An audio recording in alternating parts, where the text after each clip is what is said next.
आप सुन रहे हैं एजी एंटरटेनमेंट की धमाकेदार प्रस्तुति।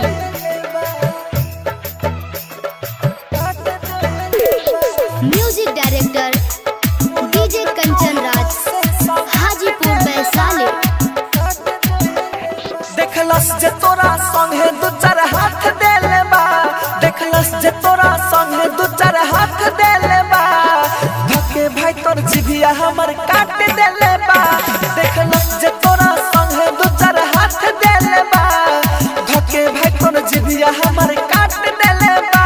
हाँ काट देले बा, काट देले बा, हाँ काट देले बा, जिभ काट देले बा। बोलब न तोहरा से सौगात देले बा, धके भाई कर जिदिया हमर काट देले बा। हाँ काट देले बा, काट देले बा, हाँ काट देले बा, काट देले बा, mix by AG recording studio. काट देले बा, काट देले बा। डीजे कंचन राज, बोलब न तोहरा से सौगात देले बा, नीम चौक चौसीमा वैशाली। धके भाई कर जिदिया हमर काट देले बा। बोलब न तोहरा से सौगात देले बा, काट देले बा। मुहवा से गिरेला हमारा खुनावा, कपड़ा लाले भइले बा, कपड़ा लाले भइले बा।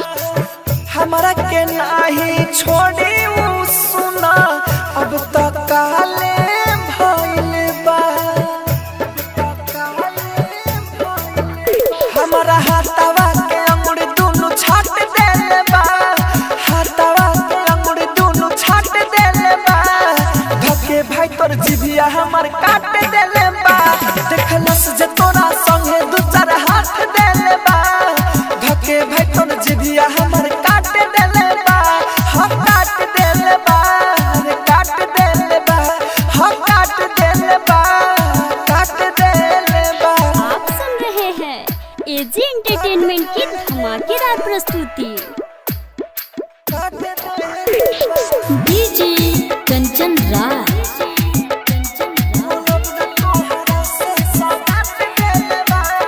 नीम चौक चौसीमा वैशाली।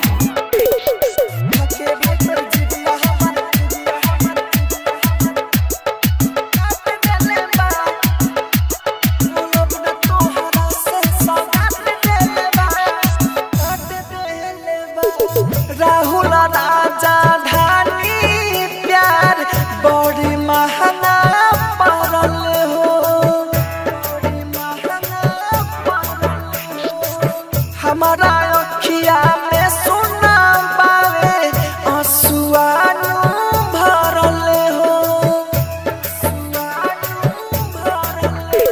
हाय अमित से के कुछ न पल के बात देले बा, अमित से के कुछ न पल के बात देले बा, धके भाई तोर जिभिया हमर काट देले बा।